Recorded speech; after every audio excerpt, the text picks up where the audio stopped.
2 ദിവസങ്ങളിലായി കുന്നംകുളം ടൗൺ ഹാളിൽ നടന്ന SFI കുന്നംകുളം ഏരിയ സമ്മേളനം സമാപിച്ചു. SFI സംസ്ഥാന സെക്രട്ടറി PS സഞ്ജീവ് പ്രതിനിധി സമ്മേളനം ഉദ്ഘാടനം ചെയ്തു. ഏരിയ പ്രസിഡന്റ് മാളവിക പ്രദീപ് അധ്യക്ഷയായി. സംസ്ഥാന കമ്മിറ്റി അംഗം മേഘന, ജില്ലാ സെക്രട്ടറി ജിഷ്ണു സത്യൻ, വൈസ് പ്രസിഡന്റുമാരായ Anas Joseph, T Abhijith, MS Shyamjith, Yashwanth Krishna, Sreelakshmi Kadavaloor, CPM ജില്ലാ കമ്മിറ്റി അംഗം MN Sathyan, area secretary K Kochaniyan, area committee അംഗങ്ങൾ തുടങ്ങിയവർ സംസാരിച്ചു. ഭാരവാഹികളായി പ്രണവ് പ്രേമൻ സെക്രട്ടറി, അക്ഷയ് അനിൽ പ്രസിഡന്റ് എന്നിവരെ തെരഞ്ഞെടുത്തു.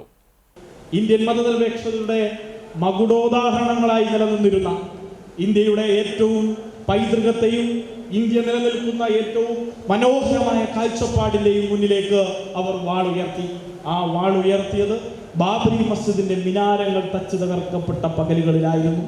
ആ പകലുകളിൽ ഇന്ത്യ ഭരിച്ചിരുന്നത് കോൺഗ്രസ് ആയിരുന്നു. കോൺഗ്രസിന്റെ പ്രധാനമന്ത്രി ആദ്യമായി ഈ വിഷയത്തെ അഭിസംബോധന ചെയ്തത് വളരെ വ്യത്യസ്തകരമായിട്ടുള്ള നിലയിൽ നിന്നായിരുന്നു. അദ്ദേഹം തിരിച്ച് അതിന് ഉത്തരം നൽകുന്നത് സ്വയംഭൂവായി വന്നതല്ല, അവിടെ ഹിന്ദു മഹാസഭയുടെ പ്രവർത്തകന്മാർ കൊണ്ടുവച്ചതാണ്. ആ കൊണ്ടുവച്ച പ്രതിമ സരയൂ നദിയുടെ മാർത്തട്ടിലേക്ക് വലിച്ചെറിഞ്ഞാൽ ഈ പ്രശ്നം തീരും എന്നുള്ളതായിരുന്നു.